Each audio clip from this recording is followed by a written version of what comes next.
Mari kita mulai ibadah malam hari ini dengan berdoa. Tuhan, kami tak biasa hening, sebab hidup kami ini terlalu bising. Sebelum pandemi ini merebak, kami berkejaran dengan waktu, kegiatan bahkan asik dengan diri kami sendiri dan tak sadar di dalam segala pusaran itu kami telah terjebak. Kiranya Engkau memampukan kami untuk menjadi bening dalam malam ini yang hening.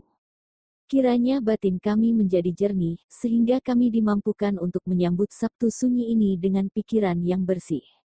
Dalam Kristus yang mati bagi kami sudah berdoa. Amin. Mari bersama menyanyikan pelengkap Kidung Jemaat 172 dengan judul Di Heningnya Malam Ini. Kita akan nyanyikan 2 kali.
Mari kita berdoa.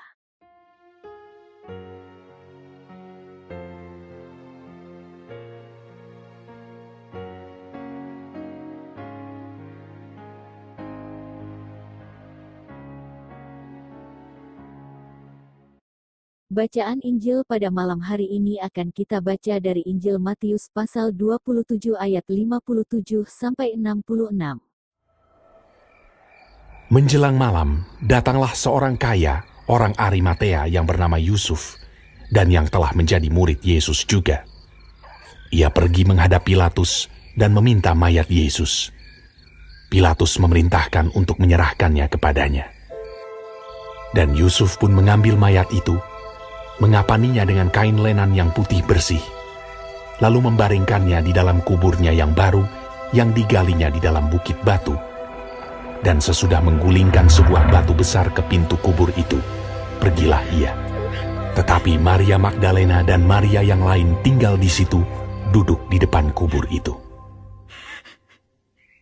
Keesokan harinya, yaitu sesudah hari persiapan, datanglah imam-imam kepala dan orang-orang Farisi bersama-sama menghadap Pilatus, dan mereka berkata, "Tuan, kami ingat bahwa si penyesat itu sewaktu hidupnya berkata, 'Sesudah 3 hari, aku akan bangkit.' Karena itu, perintahkanlah untuk menjaga kubur itu sampai hari yang ketiga. Jikalau tidak, murid-muridnya mungkin datang untuk mencuri dia, lalu mengatakan kepada rakyat, 'Ia telah bangkit dari antara orang mati.'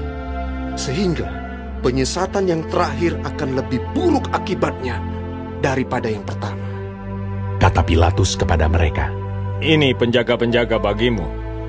Pergi dan jagalah kubur itu sebaik-baiknya. Maka pergilah mereka, dan dengan bantuan penjaga-penjaga itu, mereka memeterai kubur itu dan menjaganya. Berbahagialah setiap orang yang mendengarkan firman Allah dan yang melakukannya. Hosiana.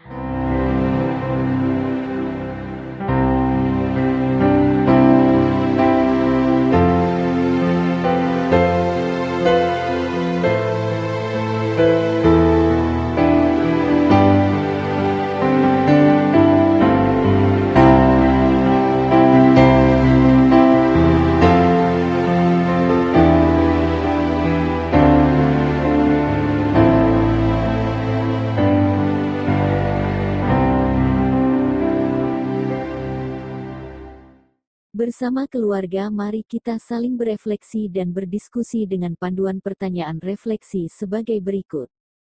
1. Yesus adalah sosok yang fenomenal saat itu, sehingga bagi pengikut-pengikutnya, kematian adalah ancaman terbesar dari pemerintahan dan pemimpin Yahudi saat itu.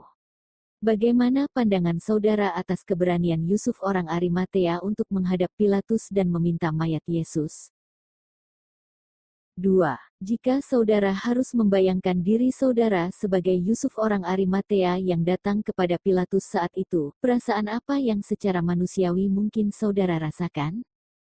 3. Pernahkah saudara dalam kehidupan sehari-hari menghadapi ancaman namun tetap memilih untuk tetap berada di jalan yang baik sebab ketaatan pada Tuhan?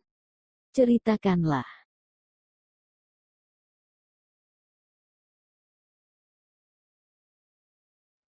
Bapak, Ibu, dan saudara-saudara, juga anak-anakku terkasih dalam Tuhan Yesus Kristus. Bagaimana kabarnya? Sehat-sehat dan sukacita selalu kan? Bagaimana diskusinya tadi? Apa saja yang dibicarakan tentang kisah dari Matius 27 yang kita baca tadi, tentang penguburan Yesus? Saya yakin Bapak, Ibu, saudara-saudara, dan anak-anak juga sudah mendapatkan satu pesan yang penting bagi kita tentang peristiwa penguburan Yesus ini. Nah, saya hanya mau menambahkan beberapa hal saja. Yang pertama, kita melihat dalam kisah ini ada satu gambaran yang menarik. Adanya dua pihak yang ada di sekitar kubur Yesus pada saat Yesus dimakamkan. Yang pertama, ada Yusuf dari Arimatea yang berperan meminta jenazah Yesus untuk diturunkan dari salib dan kemudian dimakamkan. Dan kemudian juga ada Maria Magdalena dan Maria yang lain yang setelah Yesus dikuburkan, mereka tetap tinggal di situ. Di sisi lain ada juga kelompok orang lain, yaitu para tentara yang menjaga kubur itu pada waktu malam. Para tentara ini adalah tentara-tentara yang ditugasi oleh Pontius Pilatus, sang wali negeri, berdasarkan permintaan dari para pemimpin-pemimpin agama Yahudi yang mencurigai bahwa murid-murid Yesus akan mencuri jenazah Yesus pada waktu malam. Nah, sahabat-sahabat terkasih, dua pihak yang ada di sekitar kematian atau di sekitar kubur Yesus ini adalah dua pihak yang sebenarnya saling berseberangan, saling bertentangan. Yang pertama, Yusuf dari Arimatea dan juga Maria Magdalena serta Maria yang lain mewakili kelompok dari komunitas Yesus, sedangkan para tentara yang menjaga kubur itu mewakili kelompok para pemimpin Yahudi yang tidak senang dengan Yesus. Nah, menariknya saudara, mereka semua ada di sekitar kematian Yesus atau di sekitar kubur Yesus.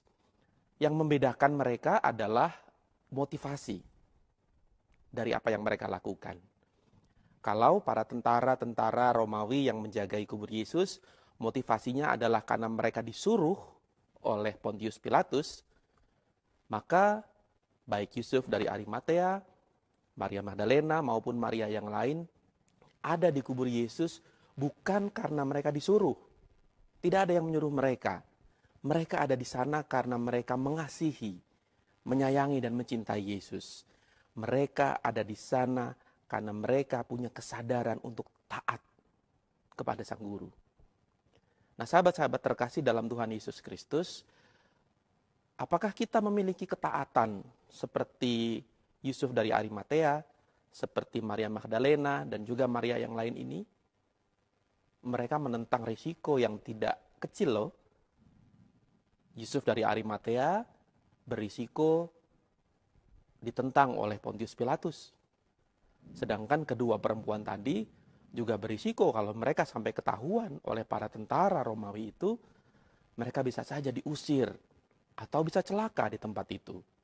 Tapi mereka tetap melakukan apa yang mereka lakukan. Mereka melakukan apa yang benar. Karena mereka mencintai, karena mereka taat kepada Yesus. Barangkali Bapak Ibu Saudara juga pernah melakukan yang seperti itu.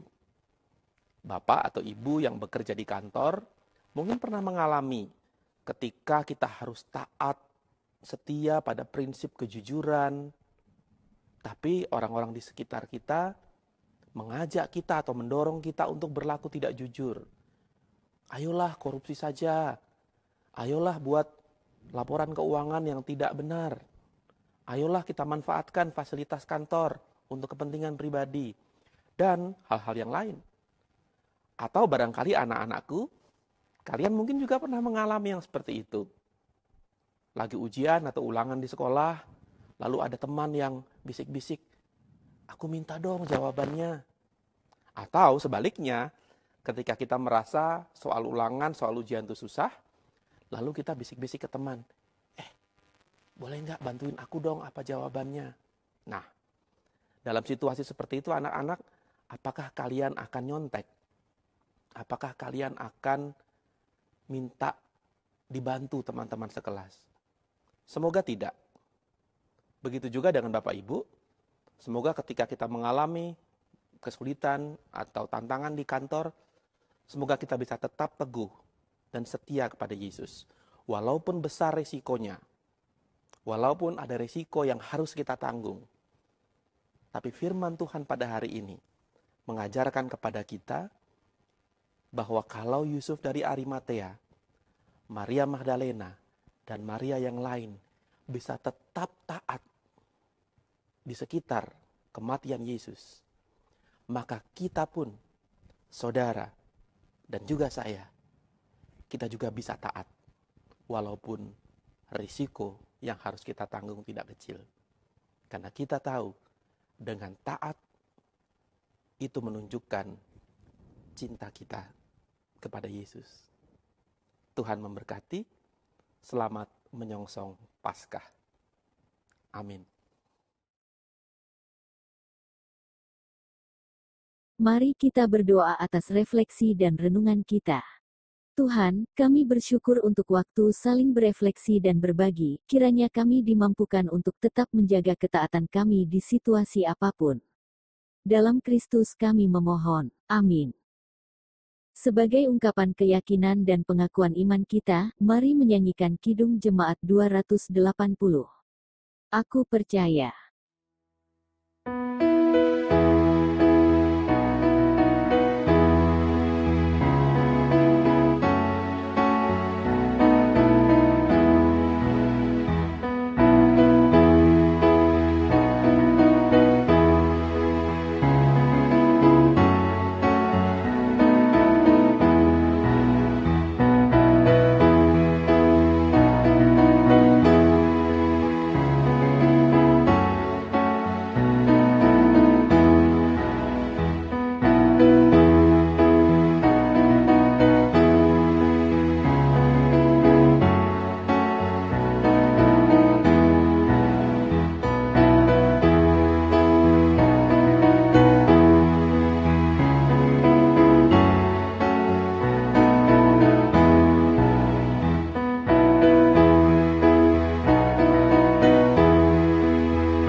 Mari menghaturkan persembahan syukur kita sembari mengingat firman-Nya dalam 1 Tesalonika pasal 5 ayat 18 demikian. Mengucap syukurlah dalam segala hal, sebab itulah yang dikehendaki Allah di dalam Kristus Yesus bagi kamu. Mari kita menghimpun persembahan kita ke dalam amplop ini untuk nantinya kita serahkan di gedung gereja setelah kita bisa kembali beribadah bersama di sana. Kita nyanyikan juga nyanyian persembahan kita dari Kidung Jemaat 364 ayat 1-3.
Mari menghaturkan persembahan syukur kita dalam doa dan syafaat. Mari kita berdoa bersama. Tuhan, di Sabtu sunyi ini, kami mempersembahkan apa yang telah Engkau anugerahkan bagi kami, kiranya Engkau menguduskan dan mampukanlah kami untuk hidup dalam ketaatan sebagai wujud persembahan sejati kami. Dalam doa kami malam ini, kami berdoa bagi bangsa Indonesia dalam menghadapi pandemi. Berkatilah bangsa ini untuk terus hidup dalam ketaatan pada-Mu agar dalam keadaan sulit ini, kami tak kehilangan pengharapan melainkan terus setia mengikuti jalan derita. Berkatilah mereka yang bergerak dan melayani dalam hening untuk mengatasi pandemi ini, agar batin mereka selalu jernih dalam pengabdian mereka. Bagi setiap mereka yang berada dalam masa isolasi dan karantina, kiranya Engkau berkenan menyapa mereka dalam kesendirian mereka, sehingga mereka semakin dikuatkan. Doa kami ini, kami akhiri dengan menyanyikan doa Bapa kami.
Mari bersama menyanyikan, In Moment Like This, kita akan menyanyikannya 2 kali.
Mari kita mengarahkan hati kita kepada Tuhan. Hati kita terarah kepada Tuhan. Hiduplah dalam ketaatan pada Kristus. Kami mau hidup dalam ketaatan. Kini kita menerima berkat Tuhan.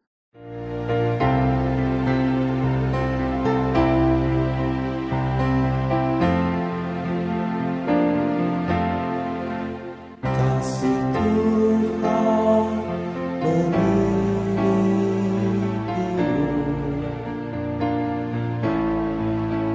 dan sayapnya melindungimu.